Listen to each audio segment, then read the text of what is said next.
속성이라고 하는 개념은 엔터티라고 하는 거, 우리가 데이터를 다루게 될 어떤 대상, 주제라고 했잖아요.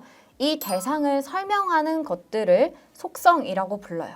그래서 업무에서 필요로 하는 의미상으로 분리되지 않는 최소의 데이터 단위다라고 하는데, 이거를 설명하기 위해서 제가 간단한 테이블 예시를 갖고 왔어요.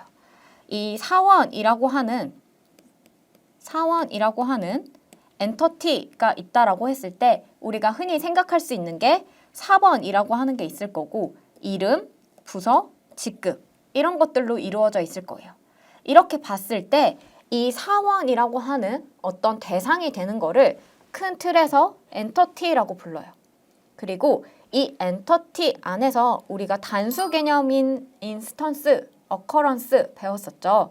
이 인스턴스는 이 한 명, 사원 한 명 한 명을 의미하는 게 이 인스턴스, 어커런스라고 불린다라고 알고 계시면 될 것 같고, 그리고 이 인스턴스, 엔터티를 설명하는 데 있어서 데이터의 최소 단위, 이런 직급, 부서, 이름, 사번 이런 하나의 값들이 속성이라고 불리는 거예요.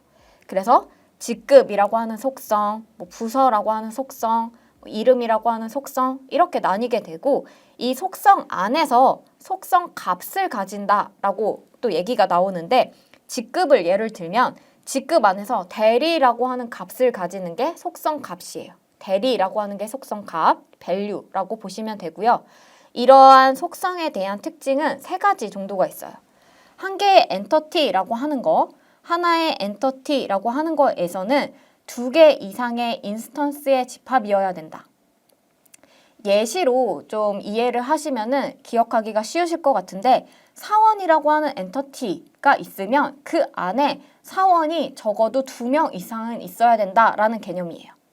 그리고 이번에는 한 개의 엔터티 안에서는 2개 이상의 속성을 가져야 된다.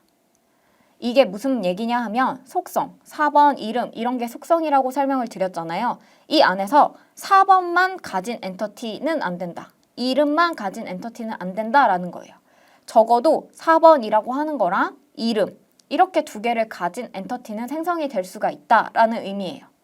그리고 마지막으로 한 개의 속성은 한 개의 속성값을 갖는다라고 하는 특징이 있는데, 사실은 한 개의 속성 안에 한 개 아닌 2개, 3개의 속성값을 갖는 경우도 있어요. 사실은 좋은 데이터 모델 아닌데, 이럴 경우에는 우리가 뒤에서 배울 정교화 과정을 통해서 이걸 하나의 속성값만 갖도록 하는 작업이 있거든요. 그래서 한 개의 속성은 한 개의 속성값을 갖는 게 원칙이다 라고 기억해 두시면 좋을 것 같아요.